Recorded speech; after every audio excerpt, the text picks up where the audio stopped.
नमस्कार दोस्तों, मैं जेपी डांडिया आप सभी का आपके अपने YouTube channel dandiya electrical study पर एक बार फिर से स्वागत करता हूं।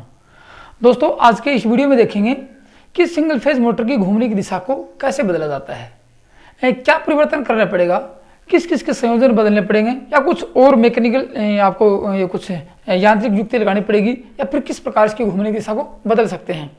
वो आज इस वीडियो में सिंगल फेज मोटर के कंप्लीट सिंगल फेज मोटर की बात करेंगे। एक नहीं है जैसे कि आप सब सहायक वाइंडिंग की बात कर ले, नहीं, कंप्लीट का मतलब शेडेड पोल मोटर की बात करेंगे जिसमें 2 वाइंडिंग होंगी उसकी बात करेंगे, जिसमें 1 वाइंडिंग होगी उसकी बात करेंगे, यूनिवर्सल मोटर की बात करेंगे, रिपल्सर मोटर की बात करेंगे, स्टेपर मोटर की बात करेंगे, रिलक्टेंस मोटर की बात करेंगे। इन सब मोटरों की घूमने की दिशा के बदलने की बात करेंगे। और आपको ये भी बताऊंगा कि यूनिवर्सल मोटर है जो AC व DC दोनों से प्रचालित होती है, तो उसकी गति को कंट्रोल कैसे करेंगे, अर्थात मतलब ये भी इस वीडियो में देखेंगे कि सिंगल फेज मोटर की गति को कंट्रोल किस प्रकार किया जाता है। जैसे अपने सीलिंग फैन आता है, टेबल फैन आता है, उसकी गति को कंट्रोल करते हैं, तो किस प्रकार गति को कंट्रोल करते हैं वो भी आज इस वीडियो में कंप्लीट रूप से देखेंगे। तो इस वीडियो में क्या देखेंगे कि सिंगल फेज मोटर की घूमने की दिशा को बदलना और घूमने की गति को कंट्रोल करना, ये कंप्लीट रूप से अध्ययन करेंगे। तो दोस्तों, वीडियो बहुत इंपॉर्टेंट है क्योंकि ये जो वीडियो है, ये जो टॉपिक है, घूमने की दिशा को बदलना और गति को कंट्रोल करना, ये दोनों के दोनों पॉइंट ही इस वीडियो में शामिल हैं और दोनों पॉइंटों पर ही क्वेश्चन आता है। एक क्वेश्चन अवश्य छपने की संभावना रहती है, मतलब कि इंपॉर्टेंट होने के नाते इसमें से आप देखोगे, क्योंकि ये एक रेगुलरली चीज़ भी है। अपन इसको सिंगल फेज मोटर को डेली यूज करते हैं, तो अपने भी सामने ये समस्या आती है कि गति कंट्रोल कैसे हो जाती है, किस प्रकार रेगुलेटर प्रयोग कर लेते हैं। ये सारी बातें इस वीडियो में देखेंगे, तो वीडियो को कंप्लीट रूप से पूरा देखिए और अपने नोट्स में अपडेट करते चले जाइए, ताकि आपको इस दैनिक रूप में भी, दैनिक जीवन में भी ये चीज़ें काम आने वाली हैं और एग्जाम की दृष्टि से बहुत मोस्ट इंपॉर्टेंट है। ठीक है, तो सबसे पहले देखेंगे इसमें गति का, घूमने की गति बदलना। सिंगल फेज मोटर के घूमने की दिशा बदलना, ये देखेंगे इसमें। सबसे पहले ये देखेंगे, उसके बाद में गति को कंट्रोल देखेंगे। तो क्या देखने वाले हैं इसको, यदि मैं इंग्लिश में लिखना चाहूँ, आप चाहो reversing the direction rotation of single phase motor, इसके बारे में देखेंगे आज। अब उससे पहले सबसे पहले देखो कि आप लोगों ने सिंगल फेज मोटर सबसे पहले क्या देखी। आप लोगों ने देखी कि 1 वाइंडिंग की सिंगल फेज मोटर देखी। तो सबसे पहले आपके सामने ये कि क्वेश्चन आता है कि single phase motor self start नहीं होती है, ये तो देखोगे। उसके बाद में आप लोगों ने देखा कि सेल्फ स्टार्ट कैसे करेंगे, मतलब एक फेज को 2 भागों में बांटेंगे, मतलब कि स्टार्टर पर 2 वाइंडिंग प्रयोग करेंगे, एक स्टार्टिंग वाइंडिंग करेंगे, एक रनिंग वाइंडिंग करेंगे, अर्थात एक ऑक्सिलरी वाइंडिंग होगी और एक मेन वाइंडिंग होगी। ये आप लोगों ने 90 डिग्री की दूरी पे इसको स्थापित किया, 90 डिग्री की दूरी पे अंतर पे स्थापित किया। तो सबसे पहले उस मोटर की बात करेंगे जो सेल्फ स्टार्ट नहीं होती है, जिसको सेल्फ स्टार्ट नहीं कर सकते, तो उसके घूमने की दिशा कैसे बदल सकते हैं। तो ये तो आप लोगों ने उसी समय देख लिया था या आप लोगों ने पढ़ लिया है और जानते भी हो कि जो मोटर सेल्फ स्टार्ट नहीं होती है उसको किसी भी दिशा में चलाया जा सकता है। मतलब कि वो मोटर जो इसका रोटर ऐसे वाइब्रेशन करेगा, यदि आप उसको यांत्रिक बल इधर दे देते हो, ऐसे इसको पकड़ के ऐसे घुमा देते हो, तो ये मोटर ऐसे घूमने शुरू कर देती है। और यदि इस रोटर को, इस शाफ्ट को, जब पुली को, इस जो है ये शाफ्ट, इसको ऐसे घुमा देते हैं, यांत्रिक बल इधर दे देते हैं, तो ये एंटी क्लॉकवाइज घूम जाती है। तो आपसे पूछा जाए जो मोटर सेल्फ स्टार्ट नहीं होती है सिंगल फेज मोटर, उसकी घूमने की दिशा को कैसे बदलेंगे। उसको घूमने की दिशा प्राइम मूवर सबसे पहले आप लोगों ने किस दिशा में घुमाया, वह मोटर उसी दिशा में घूमेगी। बंद करने के बाद दूसरी दिशा में घुमा दोगे, क्योंकि उसको यांत्रिक शक्ति देनी पड़ती है, पहले उसको स्टार्टिंग टार्क मैन्युअली रूप से देना पड़ता है, तब जाके घूमती है। तो आपका एक कंफ्यूज दूर हो गया कि नो सेल्फ स्टार्ट मोटर लिख लो, जिसमें क्या लिख सकते हैं, पहले एक लिखेंगे नो सेल्फ स्टार्ट,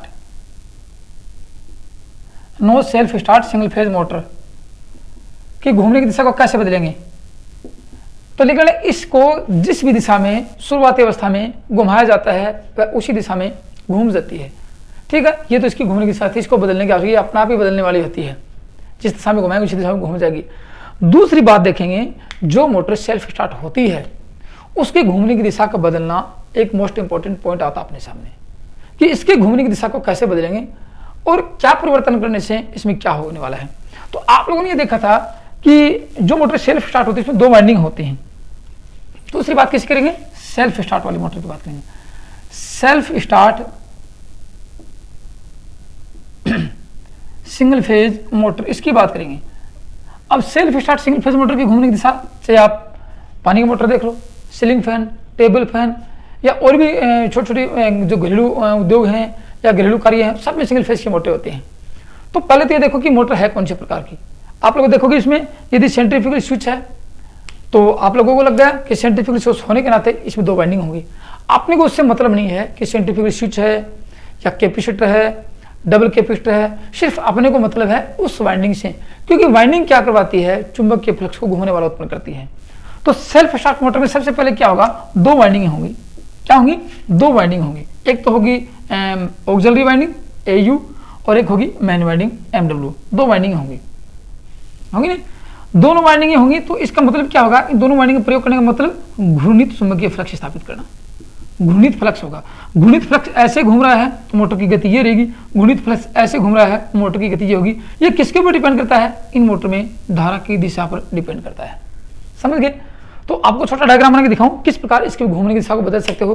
तो ये कह सकते हैं self start single phase motor में घूमने की दिशा बदलने के लिए स्टार्टिंग वाइंडिंग या ऑक्सिलरी वाइंडिंग तथा रनिंग वाइंडिंग या मेन वाइंडिंग, दोनों में से किसी एक के संयोजन बदलने से मोटर की घूमने की दिशा को बदला जा सकता है।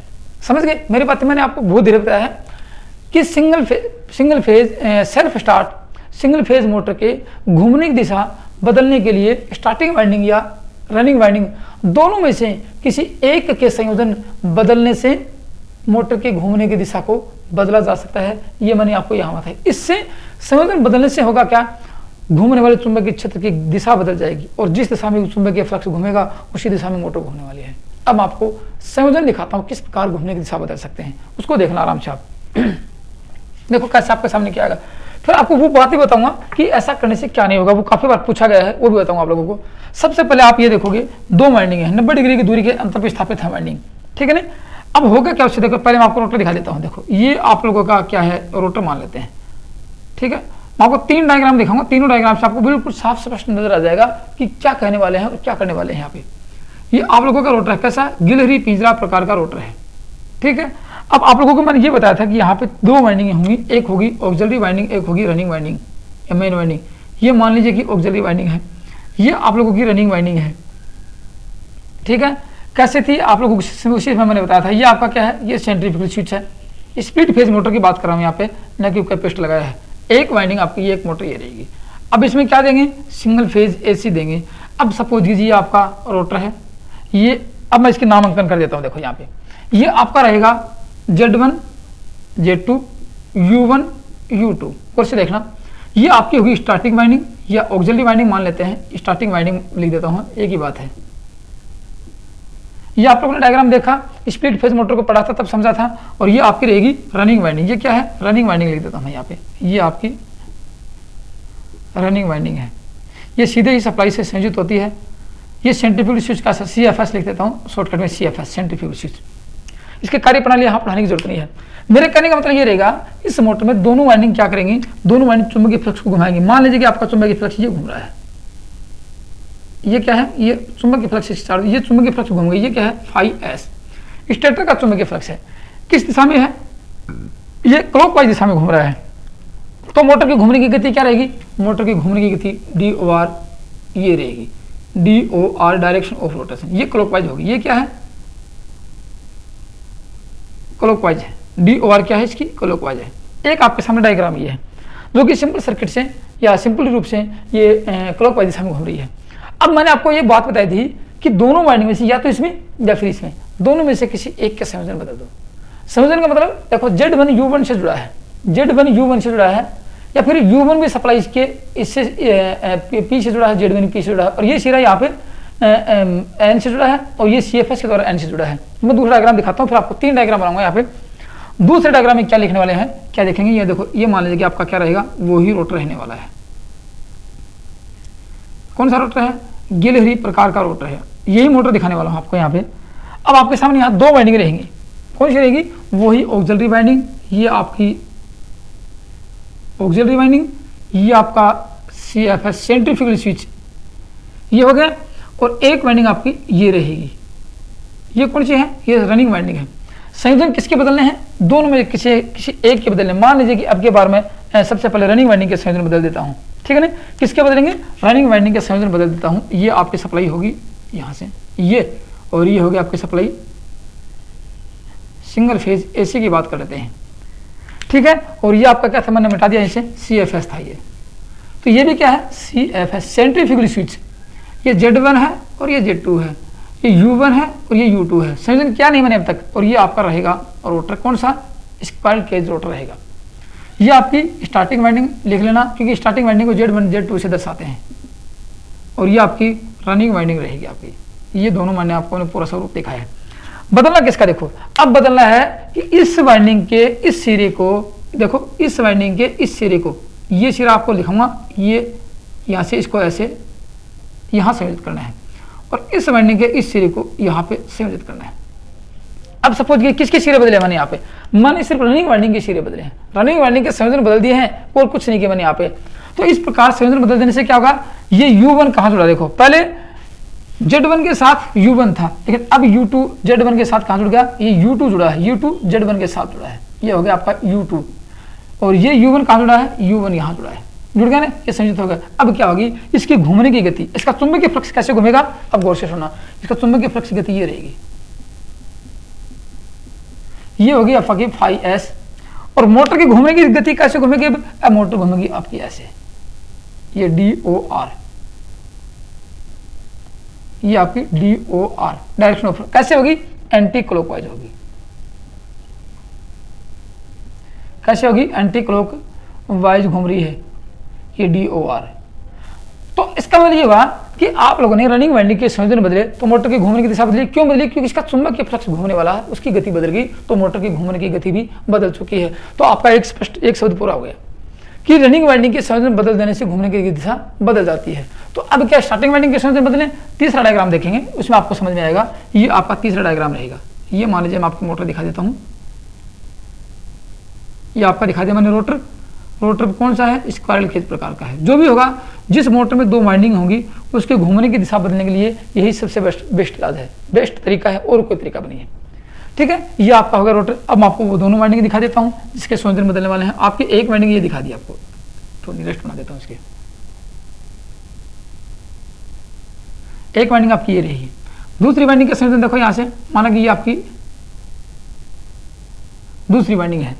अब आप ये मत देखना कि सर यहाँ पे वो लगा रखा है कि कैपेसिटर लगा रखा है, डबल कैपेसिटर है, उससे कोई फर्क पड़ने वाला। आप लोगों को संयोजन इसके बदलने बस। देखो अब यहाँ पे मैं ये हो गए संयोजन, और अब ये आपका सेंट्रीफ्यूगल स्विच है, और इसके साथ संयोजन आपको दिखाता हूँ मैं।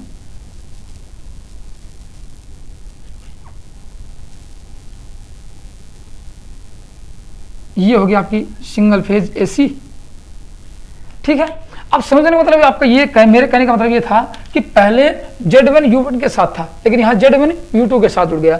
अब उसे उल्टा जोड़ेंगे, ये तो U1 है, ये U2 है, ये Z1 है और ये Z2 है, ऐसे ही तो था अपने पास।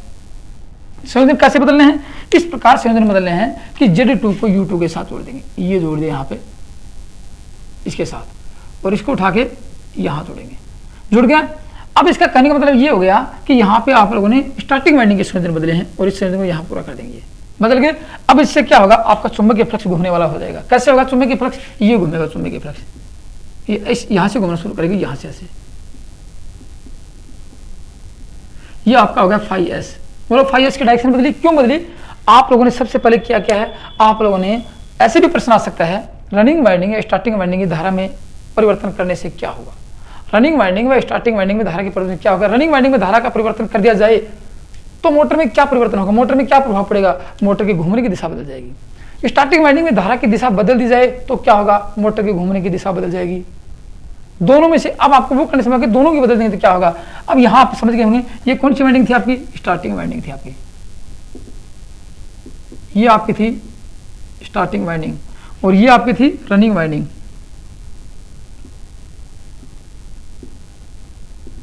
ये रनिंग वाइंडिंग थी।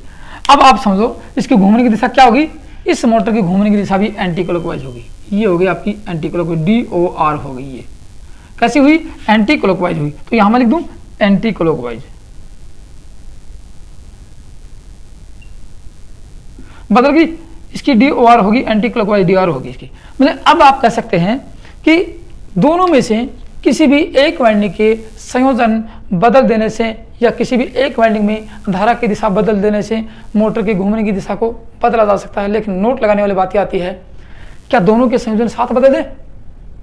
दोनों के संयोजन साथ बदल दें तो होगा क्या, देखो आप लोगों ने इसके संयोजन बदले, आप इसके भी साथ बदल देते हो, ये U1 Z2 के साथ बदल दो, मतलब कि सिरे वही रहने हैं। कंडीशन ये आनी है कि यदि Z यहाँ Z2 हो और U2 हो, समान सिरे जुड़े हैं, Z1 था U1 के साथ जुड़ गया, Z2 को U2 के साथ जोड़ दें तो क्या होगा भाई, इस सिरे को यहाँ उठा के आप ऐसे कर दो, या फिर ऐसे कर लेते हैं।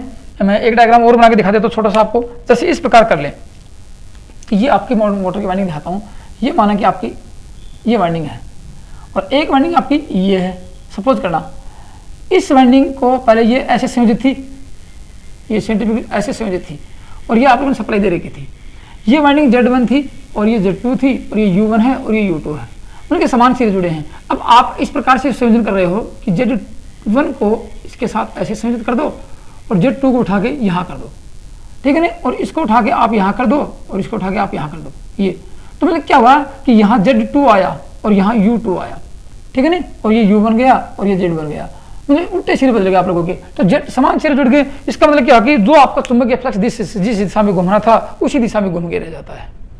पहले भी चुंबकीय फ्लक्स क्लॉकवाइज घूम रहा था, अब भी क्लॉकवाइज घूमेगा। इसका मतलब कि दोनों वाइंडिंग में धारा की दिशा, नोट लगा के लिख लो, दोनों वाइंडिंग में धारा की दिशा एक साथ बदल दी जाए तो मोटर की घूमने की दिशा में कोई परिवर्तन नहीं होगा, या फिर दोनों वाइंडिंग के संयोजन एक साथ बदल दिए जाएं तो मोटर की घूमने की दिशा में कोई परिवर्तन नहीं होगा, क्योंकि उसके चुंबकीय फ्लक्स की गति में कोई परिवर्तन नहीं होने वाला है, चुंबकीय फ्लक्स की दिशा में कोई परिवर्तन नहीं होने वाला है और मोटर भी कोई परिवर्तन नहीं होगा, मोटर सेम टू सेम ऐसे ही चलती रहेगी। तो दोनों वाइंडिंग के संयोजन एक साथ बदल देने से क्या होगा, मोटर के घूमने की दिशा में कोई परिवर्तन नहीं होगा, मोटर जैसे थी वैसे ही चल रही होगी। तो ये तो था आपका एक जो सेल्फ स्टार्ट मोटर है जिसमें दो वाइंडिंग होती हैं, सहायक वाइंडिंग होती है, रनिंग वाइंडिंग होती है, उसका संयोजन था, ठीक है। अब बात करता हूं शेडेड पोल मोटर की। अब किसकी बात करेंगे, दूसरी मोटर आती है अपने पास, शेडेड पोल मोटर आती है। देखो शेडेड पोल इंडक्शन मोटर कौन सी है, सिंगल फेज की मोटर है। बात किसकी कर रहे हैं, सिंगल फेज की बात कर रहे हैं, ठीक है ना। ये आपकी आ गई शेडेड पोल। छायित या छादित ध्रुव प्रेरण मोटर की बात करते हैं। अब आप लोग, मैंने मोटर पढ़ाई थी तब बताया था, इस मोटर के, इसके बारे में क्या लिखने वाले हैं, इस मोटर के घूमने की दिशा को नहीं बदला जा सकता। कौन सी मोटर को, इस मोटर में, इस मोटर के घूमने की दिशा को नहीं बदला जाता है, नहीं बदला जा सकता। ये सबसे पहला ऑप्शन आता है। किस मोटर की घूमने की दिशा को नहीं बदल सकते, शेडेड पोल मोटर की घूमने की दिशा को नहीं बदल सकते। जैसे कि आप लोग जानते हो, सबसे पहले एक सिंगल फेज मोटर के बारे में क्या कह सकते हैं, ये कह सकते हैं कि single phase motor self start नहीं होती है, लेकिन फिर भी आप लोगों ने कुछ तो किया, स्प्लिट फेज किया, एक वाइंडिंग को दो भागों में बांटा, दो वाइंडिंग प्रयोग की, शेडेड रिंग प्रयोग की, यूनिवर्सल मोटर बनाई, घुमाया। लेकिन सबसे पहले इस मोटर का जब निर्माण हुआ तो क्या कह सकते थे कि ये मोटर सेल्फ स्टार्ट नहीं होती। आज भी ये आपके सामने क्वेश्चन आता है, क्या single phase motor self start होती है, नहीं हो सकती, यही आपको आंसर देना पड़ेगा। फिर कहोगे सर सीलिंग फैन तो सेल्फ स्टार्ट है, नहीं, आप लोगों ने कैपेसिटर प्रयोग किया होगा, आप लोगों ने उसमें शेडेड रिंग प्रयोग की होगी, दो वाइंडिंग के प्रयोग कुछ तो किया, आप लोगों ने परिवर्तन किया है, तब जाके सेल्फ स्टार्ट हुई थी। उसी प्रकार इसमें भी कह सकते हैं कि ये मोटर, इस मोटर की घूमने की दिशा को नहीं बदला जा सकता। तो फिर कैसे बदल सकते हैं, ये आप लोगों को बता सकता हूं मैं यहाँ पे। इसमें कह सकते हैं इस मोटर की घूमने की दिशा को परिवर्तित तो नहीं कर सकते, लेकिन उनको चेंजमेंट करते हैं। इसमें डबल शेडेड रिंग का प्रयोग किया जाता है, लेकिन यदि घूमने की दिशा को बदलना आवश्यक ही हो जाए, या इस प्रकार की मोटर अपने को चाहिए शेडेड वाली जिसकी घूमने की दिशा को बदल सकते हैं, ठीक है ना, तो क्या कर सकते हैं, डबल शेडेड रिंग की मोटर लेके आएंगे। तो घूमने की दिशा बदलने के लिए इसमें क्या कर सकते हैं, घूमने की दिशा बदलने के लिए, DOR बदलने के लिए क्या करेंगे, बदलने के लिए क्या कर सकते हैं, कोई इंतजाम करना पड़ता है, कुछ परिवर्तन करना पड़ता है, तो डबल शेडेड रिंग प्रयोग करेंगे, डबल साइडेड रिंग, ये मोटर देख लेना जाके डबल साइडेड रिंग मैंने कैसे बताई थी। डबल साइडेड रिंग प्रयोग करेंगे या दो मेन वाइंडिंग दो वाइंडिंग स्थापित करेंगे। मेन वाइंडिंग कितने करेंगे? दो वाइंडिंग स्थापित करेंगे, दो वाइंडिंग स्थापित करेंगे, दो वाइंडिंग प्रयोग करेंगे और ये क्या करेंगे, उत्तेजन के दो वाइंडिंग प्रयोग, उसमें ये हो जाएगा, इसमें घूमने की दिशा बदल सकते हैं, डबल साइडेड रिंग का प्रयोग कर सकते हैं। लेकिन साफ स्पष्ट भी ये कह सकते हैं इसकी मोटर की घूमने की दिशा को बदल नहीं सकते। ये आपकी दूसरी मोटर की, मैं धीरे धीरे सभी मोटर की बात करूंगा, एक की नहीं सभी मोटर की बात करूंगा। उसके बाद में आता है यूनिवर्सल मोटर। इसके बाद में कौन सी मोटर आएगी? यूनिवर्सल मोटर आएगी। अब यूनिवर्सल मोटर की घूमने की दिशा कैसे बदलेंगे, मैं चलो यहाँ पर कुछ आपको डायग्राम दिखा देता हूँ, ये आप लिख लेना, डायग्राम दिखा देता हूँ। कौन सी मोटर की बात करेंगे? यूनिवर्सल मोटर की बात करेंगे।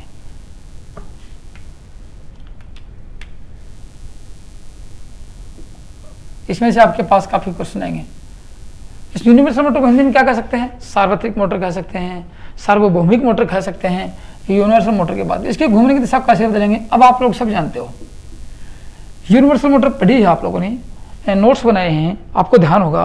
ये मोटर एक प्रकार की डीसी सीरीज मोटर की भांति कार्य करती है। ये क्या है? एक प्रकार की एसी सीरीज मोटर है। अब सीरीज मोटर है, डीसी सीरीज मोटर को एसी में चलाया, परिवर्तन किया आप लोगों ने, कंपनसेटिंग वाइंडिंग प्रयोग की, इंटरपोल प्रयोग किए, पोलों को लेमिनेटेड किया, सिलिकॉन स्टील से बनाया, जो भी परिवर्तन किया। कहने का मतलब डीसी सीरीज मोटर को एसी से चलाने का प्रबंध किया, तो वो डीसी से चल सकती थी, एसी से चल सकती थी, लेकिन अपना मकसद है उसकी घूमने की दिशा को बदलने का। कैसे बदलेंगे? आप लोगों को पता है उसमें दो, एक तो वाइंडिंग है, कौन सी? सीरीज वाइंडिंग है, और साथ में इसको परिवर्तन करने के लिए कंपनसेटिंग वाइंडिंग का प्रयोग किया। तो कंपनसेटिंग वाइंडिंग है और सीरीज वाइंडिंग है, साथ में क्या है? आर्मेचर है। मैं आपको डायग्राम दिखाता हूँ सीरीज मोटर का, फिर आपको समझ में आएगा। देखो कैसे आप लोग ये समझोगे, ये आप लोगों का क्या है, ये मान लेते यहाँ पे आर्मेचर है, आपको दिखाता हूँ, ये क्या है? आर्मेचर है। अब वो वाइंडिंग दिखाऊंगा आप लोगों को, कौन सी वाइंडिंग? माना कि ये आपके दो कार्बन ब्रुश है आर्मेचर पर, दो वाइंडिंग आपके सामने रहेंगी। एक रहेगी आपकी सीरीज वाइंडिंग जो मोटे तार की कम टर्न की होती है, ये होगी। उसके बाद में आप लोगों की एक वाइंडिंग और होती है, कौन सी वाइंडिंग होती है? वो वाइंडिंग होती है कंपनसेटिंग वाइंडिंग, कि इसमें चलाने का प्रबंध किया था। मान लीजिए कि आपकी ये कंपनसेटिंग वाइंडिंग दिखा देता हूँ, आर्मेचर के श्रेणीक्रमी होती है, यहाँ कंपनसेटिंग वाइंडिंग दिखा देता हूँ। ये कहाँ होती है? आर्मेचर के श्रेणीक्रमी होती है, ये आपकी कंपनसेटिंग वाइंडिंग होगी। और आपको संयोजन पूरे करके दिखा देता हूँ कि संयोजन किस प्रकार पूरे होते हैं। ये आपके हो गए संयोजन पूरे। ये कौन सी सप्लाई है? एसी या डीसी सिंगल फेस होगी, एसी सिंगल फेस की सप्लाई देते हैं। मान लीजिए कि आपकी ये मोटर कैसे घूम रही है, ये इसकी DOR, ये है DOR है क्लॉकवाइज। इसकी घूमने की दिशा को बदलना है, तो कहने का मतलब ये आता है, या तो आप इस, ये फील्ड वाइंडिंग है, कौन सी? U1 U2 है, ये है U1 U2 और ये A1 A2 ऐसे है, ठीक है। U1 U2 A1 A2 है। तो इसमें क्या करेंगे आप लोगों को? दो काम करने पड़ेंगे यहाँ पे, या तो A1 A2 के सीरीज बदल दो। कैसे बदलेंगे? देखो, ये आपको एक कंडीशन आ गई, ये यदि क्लॉकवाइज चल रही है तो यहाँ से इस वाइंडिंग की सिरे हटाओ, इस सिरे को हटाकर आपको डायग्राम बना के दिखाता हूँ कैसे इसका संयोजन बदलेंगे। फिर आपके सामने प्रश्न क्या आएगा वो दिखाता हूँ। इसको उठाया, इसको यहाँ लगाया, ये बदल दिया, इसको उठाया, इसको यहाँ लगाया, ये बदल दिया, ठीक है। ये आप लोगों ने बदल दिया किसके? इस सीरीज वाइंडिंग के संयोजन बदल दिया आप लोगों ने, इस सीरीज वाइंडिंग के संयोजन बदल दिए। तो ये आपकी फील्ड वाइंडिंग है। क्या है? ये आप लोगों की क्या है? फील्ड वाइंडिंग है। तो यहाँ फील्ड वाइंडिंग बदल दी यहाँ पे।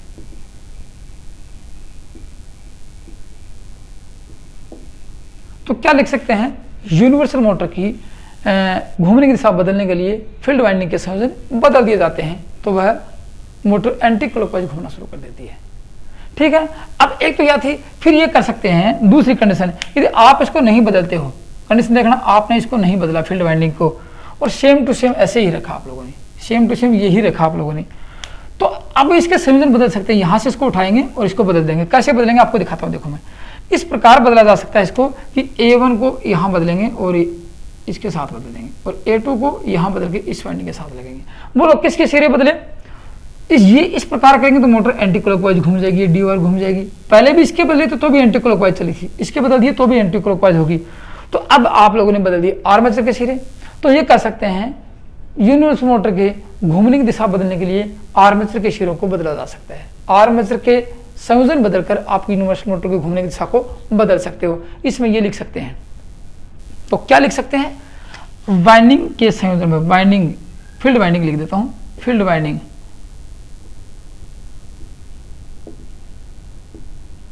वाइंडिंग के संयोजन बदलकर, या फिर आर्मेचर के संयोजन बदलकर, एक ही बात है।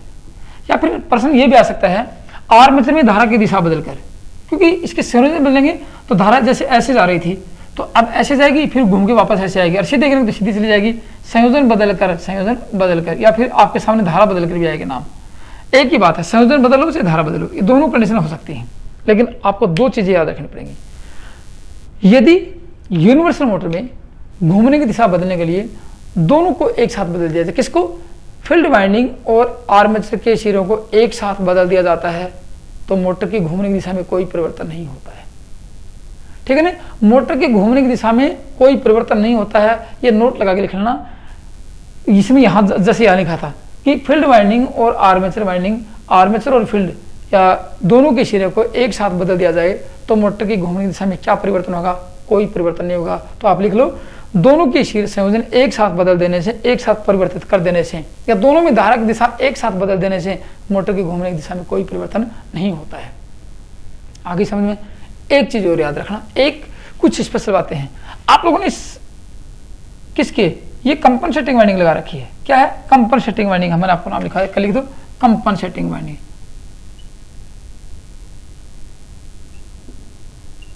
कंपनसेटिंग वाइंडिंग ये क्या कहती है, स्पार्किंग को दूर करती है, आर्मेचर रिएक्शन को दूर करती है, ठीक है ना, ये करती है यहाँ पे। अब इसके जैसे आप लोग लिखा कि यदि आर्मेचर के संयोजन बदलते हो, फील्ड वाइंडिंग के संयोजन बदलने से इसके ऊपर कोई प्रभाव नहीं पड़ेगा, लेकिन यदि आर्मेचर के संयोजन बदलते हो तो साथ में इसके संयोजन में बदलने चाहिए। तो एक चीज और नोट करके लेना, क्योंकि ये क्या करती है, ये फील्ड वाइंडिंग के फ्लक्स का सहयोग करती है और आर्मेचर के फ्लक्स का विरोध करती है। इसके संयोजन बदलते ही ये इसका फ्लक्स आपस में जुड़ने वाला स्वभाव का हो जाएगा और ये मोटर में स्पार्किंग बहुत ज्यादा हो जाएगी।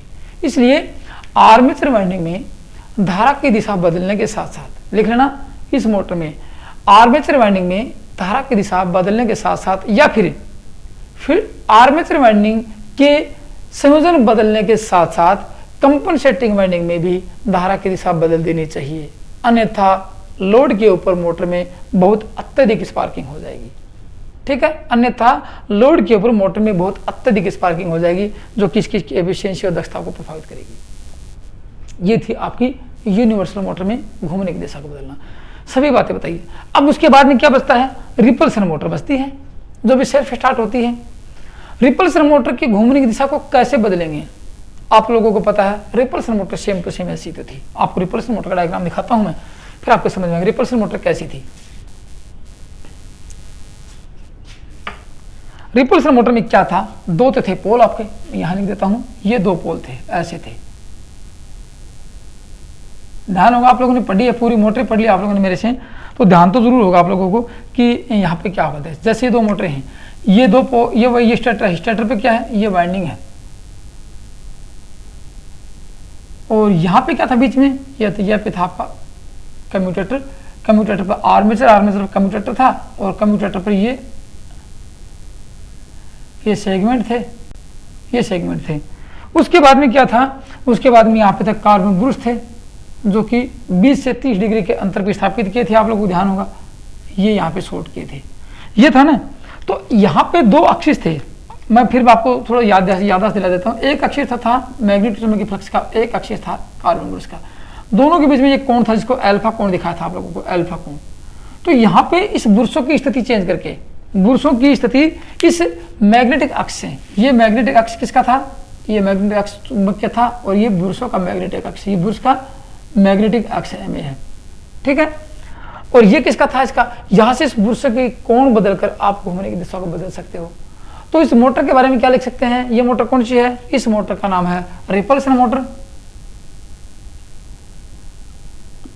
रिपल्सन मोटर की घूमने की दिशा को कैसे बदलेंगे, देखो, इस मोटर के घूमने की दिशा को बदलने के लिए क्या करेंगे, लिख लो, इस रिपल्सन मोटर की, चाहे कैसी भी हो, चाहे वो रिपल्सन मोटर 2-3 प्रकार की थी, किसी प्रकार की मोटर हो, उसमें ये फर्क पड़ने वाला नहीं है। तो क्या करेंगे, रिपल्सन मोटर के घूमने की दिशा बदलने के लिए कम्यूटेटर पर स्थापित ब्रूस अक्ष, कम्यूटेटर पर स्थापित ब्रूस का अक्ष, ये ब्रूस अक्ष को ब्रूस रोकर आर्म की सहायता से, इसको ब्रूसों को घुमाएगा कौन? ब्रूस रोकर आर्म घुमाएगा। ब्रूस रोकर आर्म की सहायता से घुमाकर मुख्य अक्ष ये था, मेन अक्ष, मेन चुंबकीय अक्ष की से बदल दिया जाता है, मेन चुंबकीय अक्ष से बदल दिया जाता है। तो इसके घूमने की दिशा को बदल सकते हैं। जैसे इसको उठा के इधर कर देंगे, ये ब्रूस इधर अब इधर है, इसको उठा के इधर ले आएंगे और इसको इधर कर देंगे, ये इसको यहाँ से हटा देंगे, इधर कर देंगे ब्रूसों को। तो क्या हो जाएगा? पहले तो दिशा कैसी थी? डी ओ आर ये थी, और ब्रूसों को अक्ष को बदल दिया तो डी ओ आर ये हो जाएगी। तो लिख लिया, इसके बारे में नहीं लिखा तो लिख लो कि रिपल्सन मोटर के घूमने की दिशा को बदलने के लिए कम्यूटेटर पर स्थापित कार्बन ब्रूस अक्ष को ब्रूस रोकर आर्म की सहायता से घुमाकर मुख्य चुंबकीय अक्ष से बदल दिया जाता है, तो उसकी गति बदल जाती है। आपका एक क्वेश्चन आ गया। उसके बाद में क्या था? स्टेपर मोटर आती है। मैं सभी मोटर की बात, स्टेपर मोटर की घूमने की दिशा कैसे बदला मैंने साथ साथ सभी बताया है। स्टेपर मोटर के स्टेटर में, स्टेपर मोटर के जो मुख्य पोल थे इसमें डीसी प्लस दिया था मैंने आपको, किसी माइक्रो प्रेशर कंट्रोल की सहायता से डीसी प्लस दिया था आप लोगों ने। और डीसी प्लस की पोलरिटी बदल दी जाए, डीसी, क्योंकि स्टेटर में डीसी प्लस की पोलरिटी बदल दी जाए तो घूमने की दिशा बदल सकती है। तो स्टेपर मोटर में क्या लिख सकते हैं? स्टेपर मोटर के घूमने की दिशा बदलने के लिए स्टेटर पर स्थापित मेन वाइंडिंग में डीसी प्लस की पोलरिटी बदल दी जाए तो मोटर के घूमने की दिशा को बदला जा सकता है। एक आपका ऑप्शन ये आता है। ये तो थी आप लोगों की सिंगल फेज मोटर में घूमने की दिशा को कैसे बदलेंगे। और अब आती है बात, गति को कंट्रोल कैसे करेंगे। ठीक है ना, गति को कम करना है, गति को ज्यादा करना है, क्योंकि यही तो मोस्ट इंपॉर्टेंट क्वेश्चन आते हैं। ठीक है, जैसे इस मोटर की बात करें, सीलिंग फैन मोटर को घूमने सब कैसे बदलेंगे। आप लोगों ने वाइंडिंग की सीरी बदलने हैं, कैसे बदलने? देखो अब आप सोचोगे यही जो इसमें किसकी सीरी बदलते हैं? इसमें इसकी सीरी बदलते हैं, मेन वाइंडिंग की सीरी नहीं बदलती, इसमें लगभग इसकी सीरी बदल जाते हैं। कैसे सीरी बदल जाते हैं वो आप लोग जानते हो, क्योंकि ये जो आपका जो कैपेसिटर होता है, यहाँ जो कैपेसिटर लगाते हैं, क्योंकि सीलिंग फैन कैसा है? स्थायी कैपेसिटर मोटर आते हैं सीलिंग फैन में, स्थायी कैपेसिटर मोटर में आती है। ठीक है ना। अब आपके ये जो पेस लगा दोगे, फेस लगा रखा है, ये फेस जो फेस लगा रखा है, आप लोगों ने यहाँ इसको वाइंडिंग दी, देखो ये सिरे अंदर से कनेक्ट होते हैं, यहाँ से इसको फेस गया, क्वेश्चन सुनना, यहाँ इसके फेस पास गए, फेस गया, इस वाइंडिंग में फेस यहाँ लगा दें, मोटर की सिरे चेंज कर दें तो मोटर की घूमने की दिशा बदल जाएगी। इसका मतलब क्या होता है? कैपेसिटर के ऊपर जो संयोजन होता है, कैपेसिटर में जैसे ये कैपेसिटर लगा आप लोगों ने, ये कैपेसिटर लगाते हैं और यहाँ दो सिरे होते हैं, तो एक सप्लाई यहाँ दे देते हो तो डी और ऐसे हो जाती है, और सप्लाई यहाँ देंगे तो डी और ऐसे हो जाएगी। बस ये खेल आता है सिंगल में जो स्थायी कैपेसिटर मोटर होती है। कैपेसिटर के सिरे से बदलने से क्या होगी? फेस डायरेक्ट यहाँ मिल जाएगा, ये घूम के यहाँ पे आया है, यदि इसको घुमा के यहाँ लगा दें तो घूमने की दिशा बदल जाएगी और ये उल्टा हो जाएगा ना। तो सेम ऐसे आता है।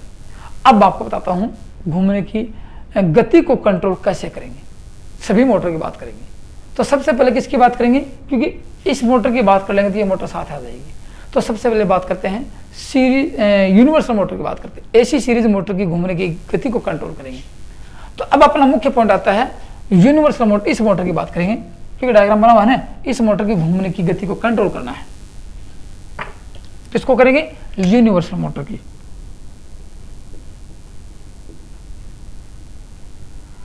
यूनिवर्सल मोटर, इसको हिंदी में कहेंगे सार्वत्रिक मोटर, एसी सीरीज मोटर।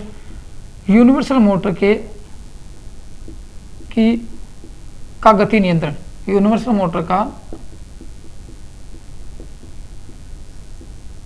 गति नियंत्रण।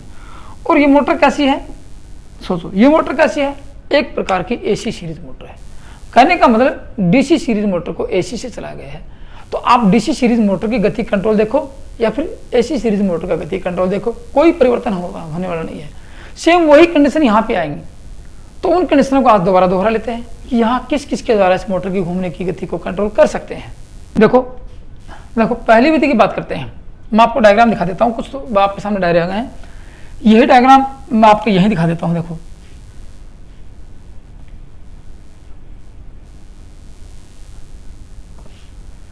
अपना क्वेश्चन क्या है? Universal motor speed control, speed control, इसकी बात कर रहे हैं। स्पीड को कंट्रोल कैसे करेंगे? डायग्राम देखो, डायग्राम आपको देखा था क्या है इसमें? एक तो होता है आर्मेचर, ये आप लोगों का हो गया आर्मेचर। एक आपकी थी फील्ड वाइंडिंग, कंपनसेटिंग वाइंडिंग की व्यवस्था अलग थी। अब इसके डायरेक्शन चेंज नहीं करेंगे, सिर्फ गति को कंट्रोल करेंगे।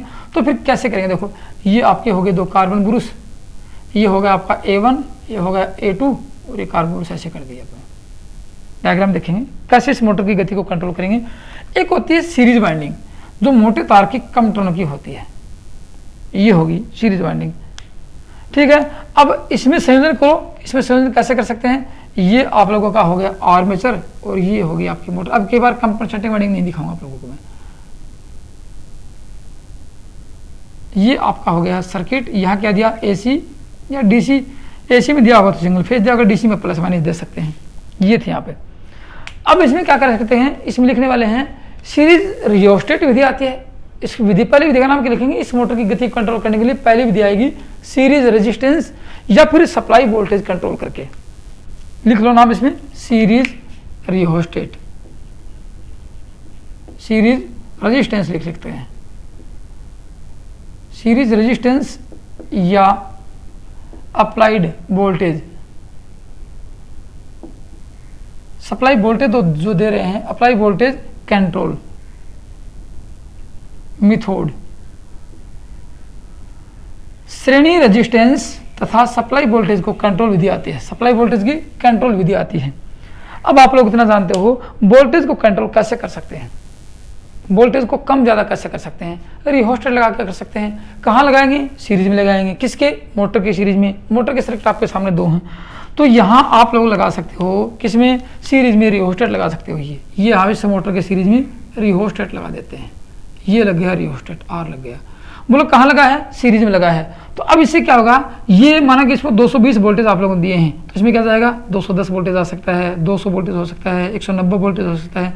220 से अधिक तो दे नहीं सकते, 220 से कम कर सकते हो।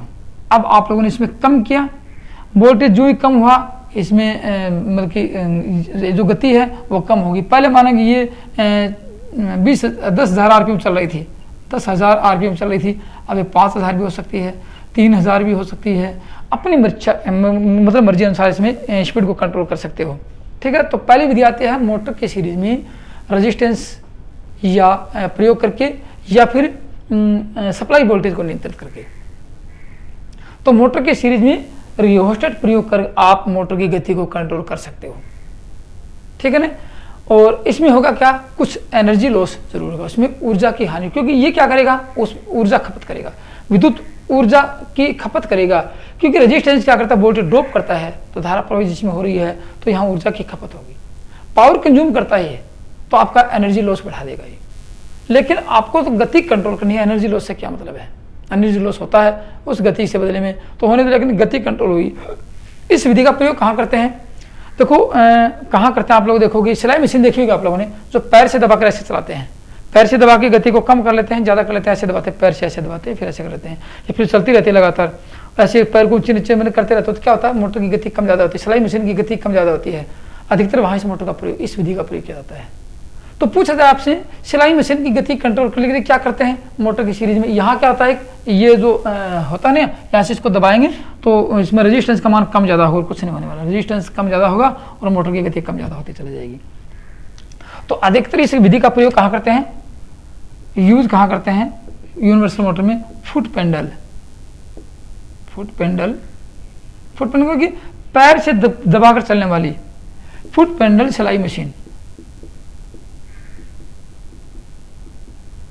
इस विधि का प्रयोग करते हैं। वो भी क्या है, एक प्रकार की यूनिवर्सल मोटर ही होती है। आगे समझ में, एक विधि आपकी आती है। दूसरी विधि की बात करें, टेप फील्ड विधि। दूसरी विधि कौन सी आएगी, टेप फील्ड विधि आती है दूसरी विधि। इसमें लिखो दूसरी विधि का नाम टेप्ड फील्ड मेथड, ये विधि आती है। इसमें क्या होता है देखो आपको बताता हूं, इसमें फील्ड वाइंडिंग, इसमें रियोस्टेट हटा देंगे, इसमें रियोस्टेट हटा दिया आप लोगों ने टेप्ड फील्ड विधि में। इस विधि की बात करें तो ये यहाँ से फील्ड वाइंडिंग जो है उसमें कुछ अधिक टर्न लगा देते हैं, ये अधिक टर्न लगा दिए, ठीक है। और एक सेलेक्टर स्विच लेंगे, यहाँ से क्या करेंगे, टेपिंग निकाल लेंगे।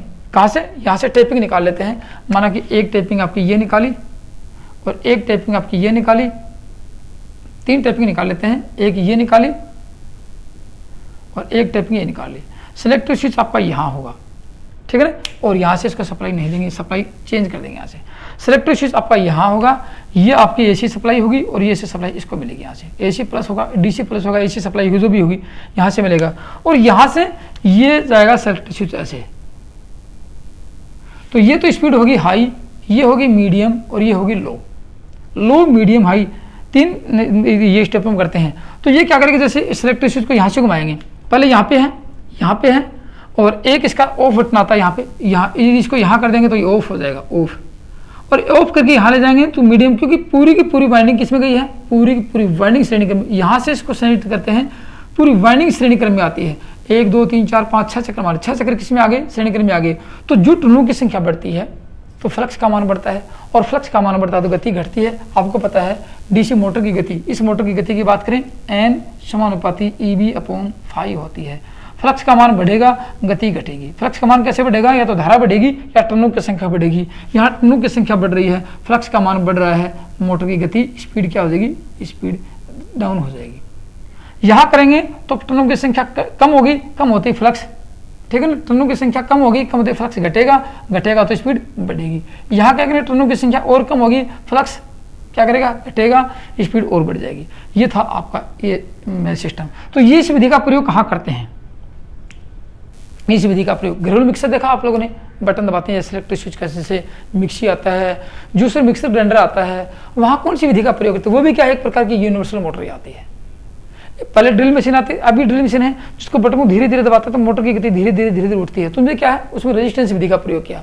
यदि सिलेक्टिव स्विच की सहायता से मोटर की गति को कंट्रोल करते हैं तो कौन सी विधि आती है, टेप्ड फील्ड मेथड आती है।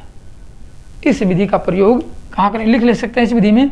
इस विधि में फील्ड वाइंडिंग में से एक से अधिक टेपिंग निकाल ले जाते हैं। टेपिंग निकालेंगे तो उससे क्या होगा, चुंबकत्व वाहक बल परिवर्तन होगा और स्पीड को, चुंबकत्व वाहक बल को कंट्रोल करेंगे या फिर फ्लक्स को कंट्रोल करेंगे और मोटर की गति कंट्रोल हो जाएगी। इस विधि का प्रयोग जूस घरेलू खाद्य मिक्सर में करते हैं। इस विधि का प्रयोग कहाँ करेंगे, घरेलू खाद्य मिक्सर में किया जाता है।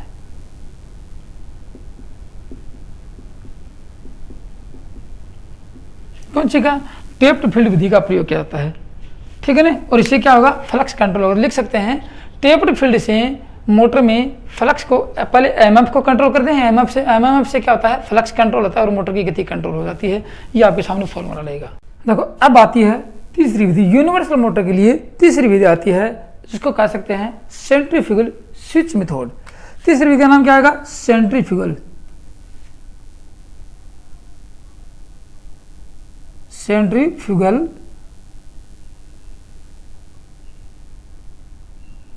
Switch method.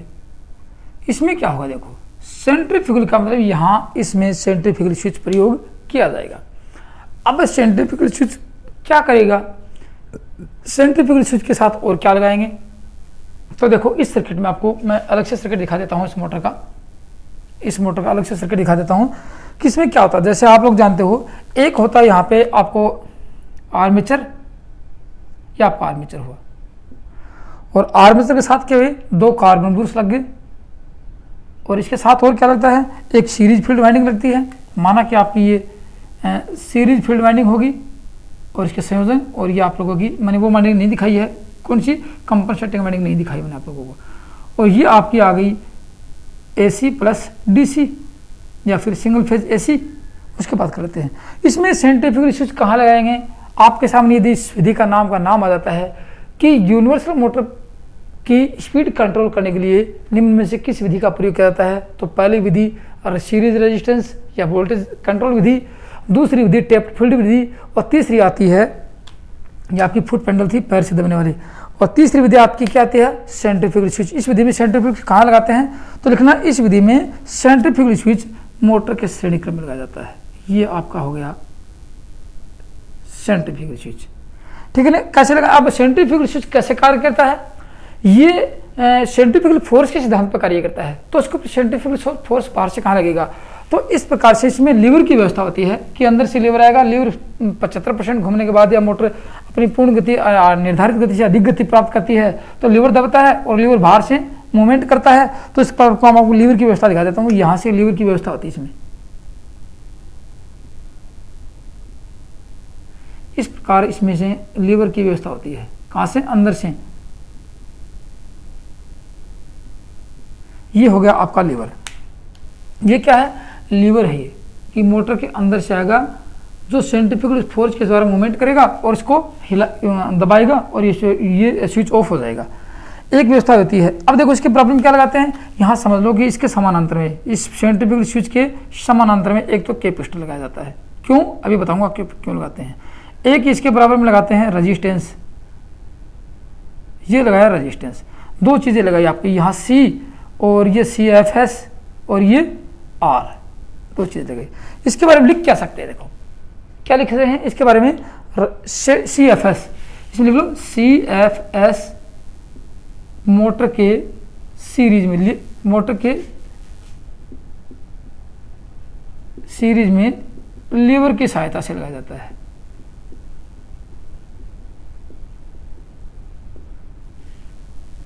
ठीक है, एक तो आपका CFS में सेंट्रीफ्यूगल स्विच। अब CFS के लिख लो, CFS के पैरेलल में, के समानांतर में R व C रेजिस्टेंस व कैपेसिटेंस संयोजित किया जाता है। हो गया संयोजित, देख आपके सामने है। अब होगा क्या उससे, अब इसकी कार्यप्रणाली देखो। ये होगा जब मोटर, देखो पहले अब क्या है, ये डायरेक्ट देखो ये भी कार्य नहीं कर रहा है क्योंकि शॉर्ट है, ये भी इससे शॉर्ट हो गया और ये भी इससे शॉर्ट हो गया, तो डायरेक्ट सप्लाई जा रही है आपके यहाँ से, डायरेक्ट सप्लाई जा रही है। तो अब सीधी सप्लाई जा रही है इस किसमें, ये सीरीज फील्ड वाइंडिंग आपकी, ये वाइंडिंग कौन सी है, सीरीज फील्ड वाइंडिंग है, I फील्ड वाइंडिंग है F और ये आपका आर्मेचर है A, ये दोनों है। तो सर्किट यहाँ से सीधी सप्लाई गई इसके द्वारा। अब इससे क्या होगा, आगे देखो इसमें क्या होता है कि जब मोटर की स्पीड एक निश्चित सीमा से अधिक हो जाती है, मोटर की इसमें निर्धारित करके देते हैं सेंट्रीफ्यूगल स्विच के द्वारा कि निश्चित सीमा कितनी देखी जाती है। जब मोटर की स्पीड एक निश्चित सीमा से अधिक हो जाती है तो लीवर की सहायता से सेंट्रीफ्यूगल स्विच ऑफ हो जाता है और यहाँ धक्का लगेगा और ये ऑफ हो जाएगा। अब बहुत ही ऑफ हुआ तो ऑफ होने के कारण रेजिस्टेंस क्या होगा, यहाँ रेजिस्टेंस इस मोटर के श्रेणी क्रम में आ गया। तो वो सबसे पहले वाली विधि आ गई कि रेजिस्टेंस सीरीज मोटर आ गई, रेजिस्टेंस कंट्रोल मेथड आ गई। तो इसमें क्या होता है कि जब मोटर निर्धारित गति से अधिक गति प्राप्त कर लेती है तो लीवर की सहायता से सेंट्रीफ्यूगल स्विच ओपन हो जाता है, लिख लेना, और रेजिस्टेंस परिपथ के श्रेणी क्रम में संयोजित हो जाता है और मोटर की स्पीड डाउन हो जाती है। ठीक है ना, मोटर की स्पीड डाउन हो जाती है। ये या सर्किट ये हटेगा, ये सर्किट से, और ये आर जुड़ेगा और मोटर की स्पीड डाउन होगी, एंड डाउन हो जाती है। यहाँ तक की प्रक्रिया इसकी ये थी। उसके बाद में कहूँगी अब ये सर कैपेसिटर क्या करता है, कैपेसिटर का प्रयोग लिख लो। जब मोटर में सेंट्रीफ्यूगल स्विच ऑन या ऑफ होता है, जब मोटर की सेंट्रीफ्यूगल स्विच ऑन या ऑफ होता है, सर्किट टूटता और जुड़ता है तो यहाँ स्पार्किंग बहुत तेज होती है। तो ये कैपेसिटर उस स्पार्किंग को कम करता है। क्या करेगा, स्पार्किंग को CFS के ऑन व ऑफ होने पर स्पार्किंग को कम करता है। ये इस कैपेसिटर का प्रयोग है। उसके बाद देखो इन तीन विधियों के द्वारा थायरिस्टर के एक इलेक्ट्रॉनिक सर्किट आता है, इलेक्ट्रॉनिक कंपोनेंट थायरिस्टर के द्वारा भी मोटर की गति को कंट्रोल किया जा सकता है। यदि तीनों का नाम आपके सामने एग्जाम में नहीं आता है तो क्या आ सकता है कि थायरिस्टर कंट्रोल विधि आती है, तो एक इलेक्ट्रॉनिक कंपोनेंट होता है जो मोटर की गति को कंट्रोल करता है। ये आप लोगों की थी यूनिवर्सल मोटर की गति को कंट्रोल करना। बाकी सभी मोटर की गति को कंट्रोल कैसे कर सकते हैं, क्योंकि ये सीरीज मोटर थी, बाकी सभी मोटर की गति को कर सकते हैं मोटर के श्रेणी क्रम में रिहोस्टेट लगाकर मोटर की गति को कंट्रोल किया जा सकता है। मोटर के श्रेणी क्रम में रिहोस्टेट लगाकर, अब आप कहेंगे सर सीलिंग फैन के अंदर क्या लगा रहे, सीलिंग फैन के श्रेणी क्रम में क्या लगाते हैं, एक रेगुलेटर लगाते हैं। रेगुलेटर क्या है, एक प्रकार का रिहोस्टेट है जो रेजिस्टेंस के मान को कम ज़्यादा करता है, मोटर की गति को कम ज़्यादा कर सकता है, लेकिन वो पावर कंज्यूम करता है। ऐसा नहीं है कि आप लोगों ने स्पीड डाउन कर ली तो विद्युत का खर्चा कम आ गया, नहीं, खर्चा बढ़ गया। क्योंकि वो रिहोस्टेट क्या होता है, वो आपका रेगुलेटर है, वो श्रेणी क्रम में लगा है और पावर को कंट्रोल, इसमें वोल्टेज को कंट्रोल किया है तो वो खुद भी एक पावर लोड बन जाता है जो पावर कंज्यूम करना शुरू कर देता है, जो कि आपके विद्युत का खर्चे को बढ़ा सकता है। लेकिन अपने को सुविधा चाहिए, स्पीड कंट्रोल पावर खर्चा से बढ़िया, स्पीड पंखे की गति कम चाहिए तो कम ही चाहिए। तो ये आप लोगों की थी आज की वीडियो में, स्पीड कंट्रोल करना और घूमने की दिशा को बदलना। दोस्तों वीडियो में यदि किसी प्रकार की त्रुटि हुई है, आपको समझ में नहीं आया है, तो मेरा आप कमेंट से लिख के बताना, और इस वीडियो के प्रति आपके मन में जो विचार हुआ वो भी कमेंट से लिखना। और जो दोस्त पहली बार इस वीडियो को देख रहे हैं वो इसी प्रकार संपूर्ण सिलेबस का अध्ययन करने के लिए डांडिया इलेक्ट्रिकल स्टडी चैनल को सब्सक्राइब कर लो। आज की वीडियो में इतना ही था। थैंक यू, धन्यवाद।